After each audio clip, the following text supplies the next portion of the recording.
आफरीन की शादी को हुए 4 साल हो गए थे और जब उसे कोई बच्चा नहीं हुआ तो उसे अपने पति की मर्दानगी के ऊपर शक होने लगा और फिर उसने अपने पति से लड़ाई झगड़ा करना शुरू कर दिया और फिर अपने जेठ के बेटे यानी अपने भतीजे के साथ रंग रलियां मनाने लगी।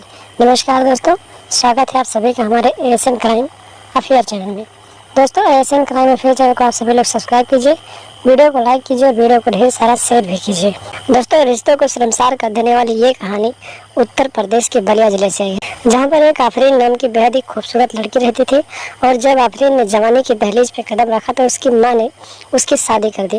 और फिर जब आफरीन की शादी एक सलीम नाम के लड़के से हुई तो सलीम की शादी और आफरीन की शादी को हुए लगभग 4 साल बीत गए। आफरीन अपने घर पे रहती थी लेकिन 4 सालों के बीच उसे कोई भी बच्चा नहीं हुआ। जब आफरीन को कोई भी बच्चा नहीं हुआ तो फिर आफरीन अपने पति सलीम की मर्दानगी पर शक करने लगी और फिर धीरे धीरे उसके साथ लड़ाई झगड़ा करने लगी। इसी बीच उसके जेठ का एक लड़का जिसका नाम इरफान था, वो भी अपने चाची के घर आता जाता रहता था। और इरफान जो था बेहद ही हट्टा कट्टा और बेहद ही नौजवान लड़का था और आफरीन की पति यानी कि सलीम से बेहद ही हैंडसम लगता था। जब आफरीन ने अपने भतीजे इरफान को देखा तो उसकी नीयत बदल गई और फिर उसने सोचा कि पति से तो कुछ हो नहीं रहा है तो क्यों ना मैं अपने भतीजे के साथ कुछ रिलेशन बनाऊं जिसकी वजह से मुझे बच्चा हो जाए। और फिर आफरीन ने अपने भतीजे इरफान के साथ रंगलियां मनाना शुरू किया और फिर इरफान भी अपनी चाची यानी आफरीन के साथ कहीं ना कहीं हम स्त्री करने लगा और फिर इन दोनों का रिश्ता शर्मसार होने लगा। और इसी तरीके से इन दोनों के इस रिश्ते को किसी को कानो कानो कोई खबर भी नहीं होती थी।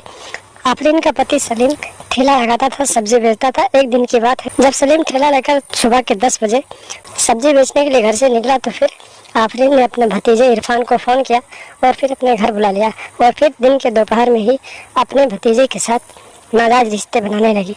तभी अचानक सलीम किसी काम के वास्ते घर आ गया और फिर उसने अपनी पत्नी को अपने भतीजे के साथ आपत्तिजनक हालत में देख लिया और फिर इन दोनों के बीच लड़ाई झगड़ा होने लगा। उसके बाद दोस्तों आफरीन जो थी अपने पति से लड़ाई झगड़ा करने लगी और बोली कि तुमसे तो कुछ होता नहीं है, तुम तो नामर्द हो, तो मैं किसी और के साथ क्यों ना रिलेशनशिप बनाऊं। उसके बाद सलीम जो होता है अपनी पत्नी आफरीन को मारता है और मारने पीटने के बाद उसे उसके मायके भेज देता है और फिर आफरीन जो होती है गुस्से में अपने मायके चली जाती है और फिर अपने मायके जाकर रहने लगती है और वहीं पर अपने भतीजे इरफान को फ़ोन करके बुलाती है और उसके साथ नाजायज रिश्ते बनाती है। काफ़ी दिनों तक इन दोनों का रिश्ता चलता रहता है और एक दिन सलीम अपनी पत्नी आफरीन को लेने उसके मायके जाता है तो उसकी पत्नी उससे लड़ाई झगड़ा करने लगती है और इसी बीच सलीम जो होता है अपनी पत्नी आफरीन का गला दबाता है और मौके पर ही उसे मौत के घाट उतार देता है और उसे मारने के बाद सीधे थाने चला जाता है और अपना जुर्म कबूल कर लेता है।